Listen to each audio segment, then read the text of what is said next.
Kalambuan sa gipahigayong pagpamakuna sa mga bata nga nag-edad og 5 ngadto sa 11 anyos sa Metro Cebu Cities atong sayran pinaagi niining report.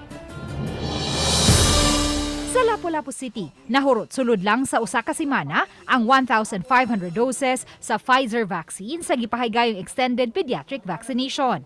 Matod sa overall nurse in charge sa City Central School vaccination site nga human magsugod ang pagpamakuna sa mga batang na nag-edad 5 ngadto sa 11 anyos niadtong Pebrero 14, walay ni usa sa mga nabakunahan ang nakasinati og adverse side effects.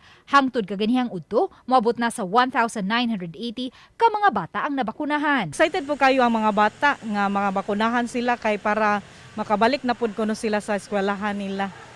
Inay mag-abli og dugang vaccination site, naglaraw ang Local Vaccination Operations Center nga himuon ang school-based ang pagpamakuna sa mga batang na nag-edad og 5 ngadto sa 11 anyos sugod sa Marso 7. Sa dakbayan sa Talisay, karong adlaw temporaryong gihunong una ang pagpamakuna sa mga bata nga nag-edad og 5 anyos ngadto sa 11 anyos. Mato ni Mayor Samsam Gulyas nga 2,800 doses ang gihatag sa DOH-7 sa Talisay City Health alang sa extended pediatric vaccination. Nakabakuna na sila og 1,400 ka mga bata, samtang ang nahibiling 1,400 itagana usab alang sa ilang second dose. Naut-unta na nanay vaccines maabot para makabakuna na po ta 5 to 11.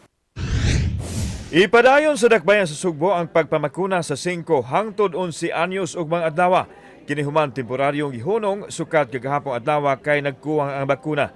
Nakakuha na og go signal ang Cebu City gikan sa Visayas Vaccination Operation Center nga mamahimong gamiton ang 50% sa bakuna nga gigahin alang unta sa second dose. Ni-assured man siya nga kanang pwede ra gamiton. Kay isod ka ng water assurance. Ako si Luan Merondina.